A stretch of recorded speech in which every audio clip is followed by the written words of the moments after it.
para esta tarde. Bom dia, Eudes. Bem-vindo à redação. Bom dia, Barreto, Tim, Milton, Leite, Mansur. Bom dia a você que está sempre com a gente aqui no Redação Sport TV. Exatamente, essa coletiva do Fernando Diniz, marcada para as 4 horas da tarde, bem perto ali do Parque Olímpico da Barra. Aliás, estivemos lá no centro de treinamentos do Fluminense. Teria a chamada janela para a imprensa, né? O acesso da imprensa com entrevista coletiva, tudo foi desmarcado, então viemos para a sede das Laranjeiras. A derrota para o vice-lanterna CSA, como vocês já trouxeram aqui no programa, custou o emprego do Fernando Diniz, deixou o time na zona do rebaixamento. Sob o comando técnico, vocês já devem ter apresentado os números, né? 44 jogos, 18 vitórias, 11 empates, 15 derrotas, um aproveitamento inferior a 50%. No Brasileirão, o rendimento caiu mais ainda, algo em torno de 26,7% de aproveitamento dos pontos no Campeonato Brasileiro. O Fluminense é o 18º colocado. Vale ressaltar, como trouxemos na programação do Sport TV e também no Globo Esporte na semana passada, a entrevista do Celso Barros, vice-presidente do Fluminense. Ele deixava muito claro ali, né, Barreto? Já ficava muito claro que se o Fluminense perdesse para o CSA, o Fernando Diniz perderia também o emprego. 2 vitórias eram consideradas obrigatórias, essa contra o vice-lanterna, que não veio ontem, e também contra o Avaí. O jogo vai ser disputado também no Maracanã, daqui a 2 semanas, o Avaí que é o lanterna, então essas 2 vitórias eram consideradas obrigatórias. Como já perdeu ontem para o CSA, a situação ficou ainda mais complicada. O próprio Celso Barros, inclusive, ressaltava isso nas palavras dele na semana passada. Não adianta jogar lindamente se o resultado não vem, aí fica muito difícil, é preciso mudar a situação. Na mesma entrevista na semana passada, ele negou o contato, que estivesse em contato com 3 nomes citados nos bastidores. Mano Menezes, elogiado por ele, Dorival Júnior e Abel Braga, que é um nome favorito, é um nome muito forte aqui nas Laranjeiras. Afinal de contas, trabalhou com essa diretoria, tanto com o atual presidente Mário Bittencourt, com o próprio Celso Barros. Eles gostam muito do Abel, que está em Porto Alegre.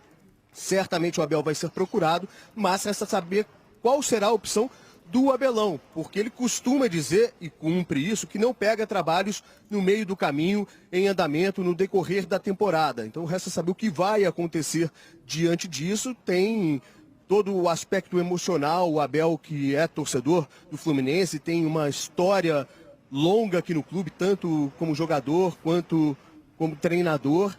Ganhou títulos importantes, inclusive o Campeonato Brasileiro, mas é uma situação que preocupa bastante o Fluminense, porque o time ganhou esse título brasileiro em 2012, inclusive sob o comando do Abel. Depois estava na 6ª colocação no Campeonato Brasileiro de 2014. E de lá para cá, esta é a 5ª edição consecutiva que o Fluminense luta contra o rebaixamento.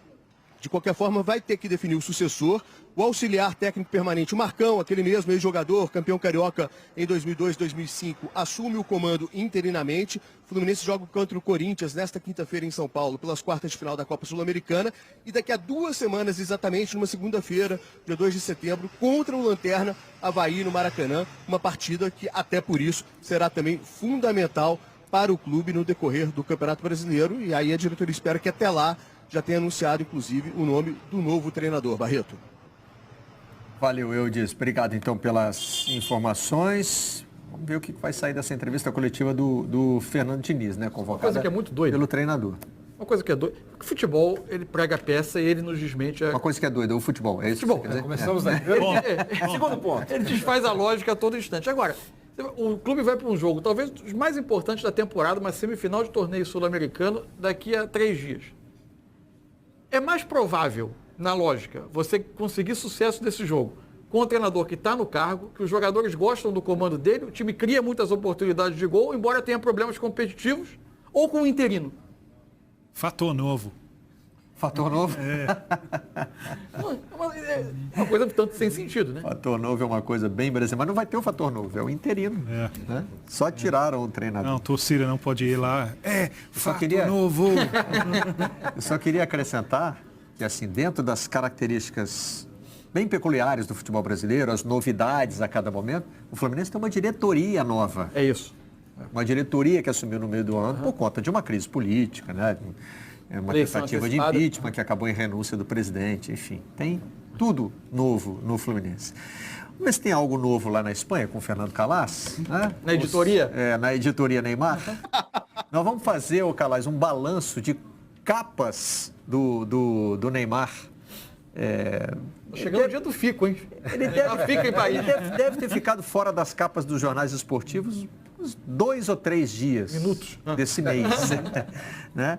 Vamos ver. Por enquanto, nós temos o Coutinho se apresentando ao Bayern de Munique. Calais, isso abre algum espaço? É uma mexida no xadrez? Ou fecha espaço. Ou fecha espaço. Eu acho que o Paris, se a gente for pensar em xadrez, eu acho que o Barcelona perde uma peça importante na negociação que poderia ser pelo Neymar.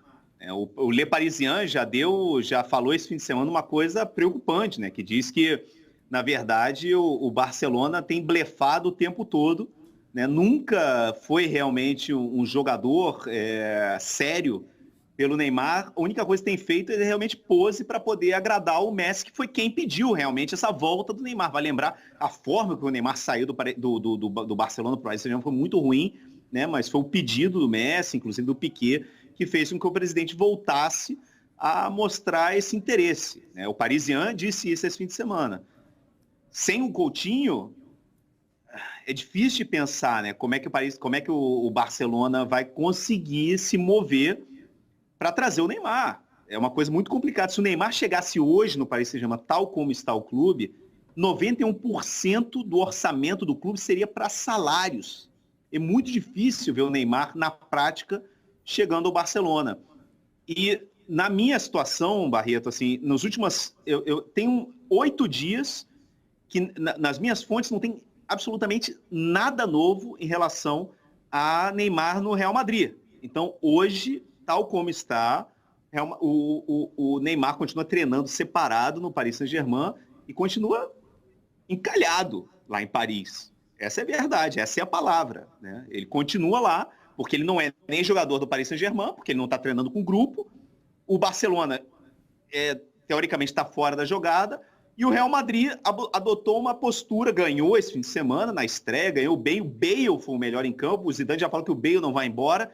Então é difícil também ver o Neymar encaixando no Real Madrid. Hoje, nesse momento, Barreto, a gente já sabe como é que essa situação é muito fluida. No futebol tudo pode mudar de um dia para o outro.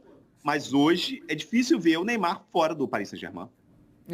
As capas dos jornais, aliás, mostram essa esquizofrenia aí, né? O Mundo Deportivo, por exemplo, fala que o Neymar ainda está esperando pelo Barça. Eu pensei no Coutinho abrindo espaço na questão salarial, quer dizer, menos um jogador para você pagar. Não teve venda. Sim. Né? O Barcelona também tem a questão do dinheiro, mas você economiza salário. Mas como disse o Calais, você perde um jogador para oferecer na negociação, né? O Sport fala em negociação frenética. E aí fala ali das chaves da operação. E o AS diz que o Madrid contra-ataca. Quer dizer... Tá todo mundo chutando, com todo respeito aos companheiros que trabalham nos jornais todos aí. Mas se você pegar de 2, 3 meses atrás o noticiário, era questão de horas o Neymar ser apresentado no Barcelona. Era questão de horas. E já faz 3 meses, não aconteceu nada. Como não, tem um mês que 8 dias que não tem uma noticiazinha nova. Tem um mês que eu encerro a redação dizendo amanhã eu anuncio o Neymar no Barcelona. Exatamente. É amanhã. Entendeu?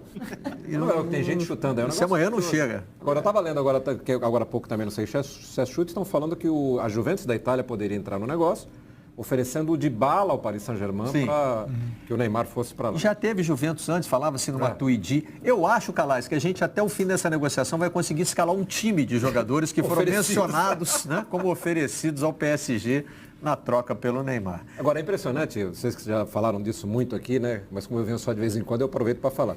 É impressionante como a carreira desse rapaz é mal gerida, né? Como ela é mal administrada, né? Ele vai sair, se sair do Paris Saint-Germain, vai sair mais uma vez... Brigado, né? Vai sair mais uma vez criando atrito. E se não sair, qual é o clima que ele vai ter depois da torcida ter botado aquelas faixas na arquibancada contra ele na estreia do Paris Saint-Germain no Campeonato Francês, né? É inacreditável como a gerência de carreira dele é ruim, né? E eu participei com você do grande círculo que teve o pai do Neymar como convidado e a convicção dele de que a carreira do Neymar está super bem encaminhada, ela... Do ponto de vista financeiro, deve estar todo mundo milionário, né? Assim, do ponto de vista de imagem dele, onde ele vai passando, ele vai sujando e vai estragando, né? Um negócio impressionante. Para mim foi uma das surpresas daquela entrevista, assim, como que ele considera que está tudo certo, que não tem erro na gestão da carreira do Neymar. Calais, continua com a gente, hein? A gente vai te acionando aí até resolver. Vamos lá, vamos ver se de repente no entorno do Neymar tudo isso serve para ter um pouco de autocrítica, né? Como você e o Milton estão falando. Eu acho que falta autocrítica para o Neymar e para todo mundo em volta dele. Falta autocrítica. Isso, para mim, é a grande conclusão desse verão. Termine onde ele terminar, falta autocrítica, falta colocar a culpa, deixar de colocar a culpa no outro. Para mim é a grande conclusão que eu tiro, independente onde ele jogue. Valeu, Calais. Obrigado pela participação na redação de hoje. Nós vamos fechar com Salvador. Pessoal, há 6 anos atrás eu ganhava mais ou menos R$1.000 por mês trabalhando no emprego tradicional. Hoje eu consigo faturar mais R$100.000 por mês trabalhando em casa e pela internet. Mas como que eu faço isso? Eu criei um robô no Facebook que faz vendas para mim todos os dias, praticamente no piloto automático. Você precisa configurar ele apenas uma vez e depois ele faz tudo sozinho para você. Você quer aprender como que você também pode ter o seu robô? Então clica no link na descrição desse vídeo que eu vou te ensinar exatamente como que você vai fazer isso.